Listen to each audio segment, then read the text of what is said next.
So EA has come out and explained why they believe Battlefield 2042 has failed, and it's pretty interesting to say the very least. And we also have a few other kind of rapid fire gaming news to talk about in this video as well. So welcome back to the channel. If you guys are new around here, be sure to subscribe. The majority of people that watch these videos are not subscribed. That's completely fine, but if you want to stick around and not miss any future content, be sure you guys do that. And if you do enjoy this one, be sure to leave it a like. It definitely helps out the channel. It's greatly appreciated, but of course you don't have to do that either. So we're gonna get straight into this, but I do want to say that we're gonna do the first chunk of news a little bit more rapid fire. I actually just got hooked up with Horizon Forbidden West from PlayStation Canada, so huge thanks to them. We're going to be streaming it here on the channel, so keep it locked, stay tuned for that. It's going to be super exciting. I cannot wait to jump into that game. I've been super hyped. So that's downloading in the background right now as we record this video, and then we're going to get to that a little bit later today, so stay tuned if you guys want to kind of come along for the journey. So let's go ahead and jump into this rapid fire. Just bang bang bang for the first few pieces of news, just kind of short thing. So throw it up on screen first, and this one is I seen from Shinobi602 on Twitter saying CD Projekt Red developers announced the new studio, or their new studio, Rebel Wolves, helmed by Conrad. I don't know how to say that last name, I apologize, but he was the Witcher 3 game director. The team is underway on a next-gen story-driven dark fantasy RPG built in Unreal Engine 5. That sounds like super interesting.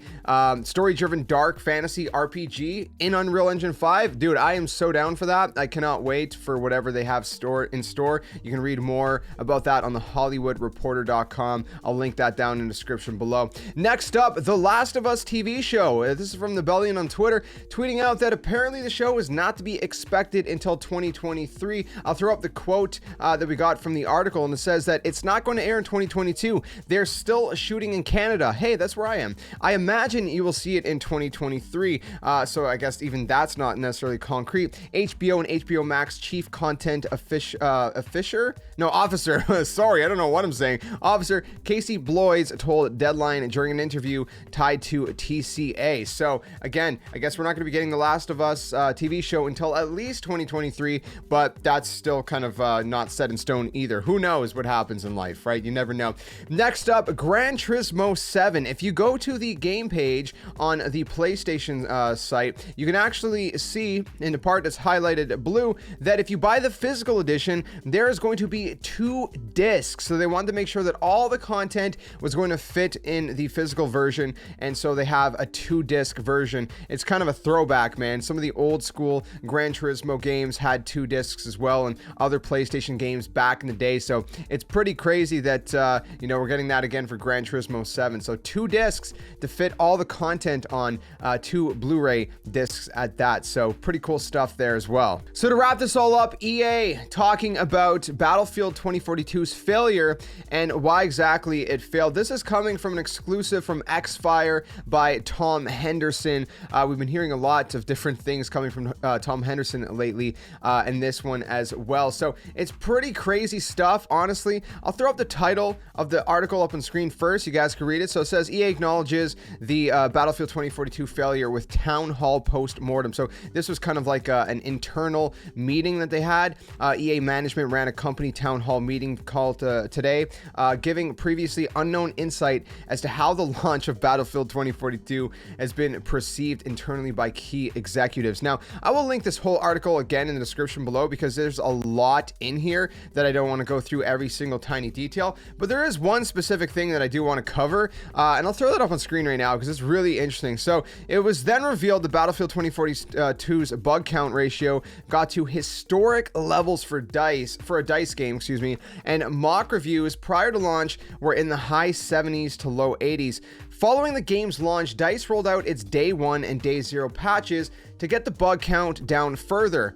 On this, I don't know how to pronounce this person's name, continued and said that Battlefield 2042's launch and patches meant that the game was stable and the early critical reception was good. However, according to EA, things took a turn, and that turn was clear as throat. I'm not even kidding you about this one. The surprise release of Halo Infinite multiplayer. And then Tom Henderson puts in brackets, I wish I was joking.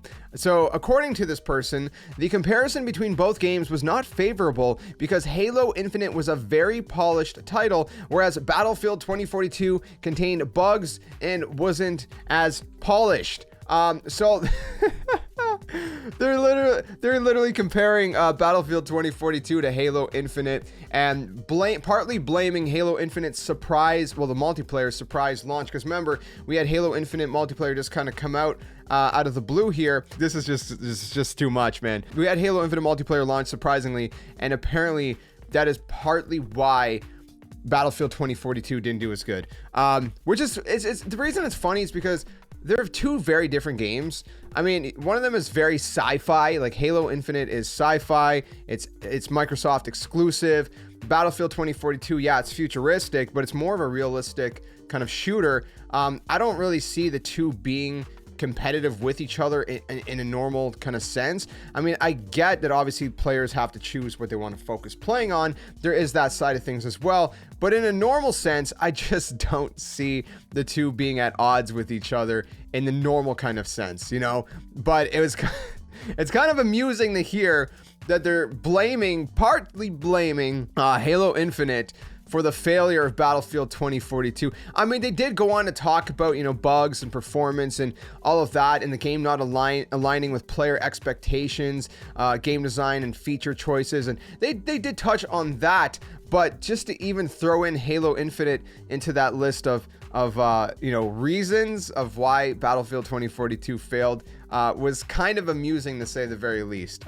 Personally, I actually enjoy what Battlefield 2042 is, you know, bugs aside, of course, you know, not taking the bugs into consideration, but you know, I like the kind of style of game it is. But again, I'm not like a classic hardcore Battlefield fan, so maybe for the classic hardcore fans, it didn't really resonate the same way as it did for maybe more casual fans like myself. So I mean, I don't know, it's kind of crazy. At least they're acknowledging that, you know, part of the blame is, you know, lack of the not meeting the expectations for what the players expected, as well as the fact of you know, all the bugs and whatnot. So, you know, it'd be nice to see if Battlefield 2042 can at least get to a point where people are enjoying it a little bit more, because I think the game does have potential. Personally, I think there is a great foundation there if they can just, you know, clear up the mess, you know, clean it all up, make it a better experience for the player, and I think it would be a much better game in that regard. So I don't know, let me know what you guys think though in the comment section below.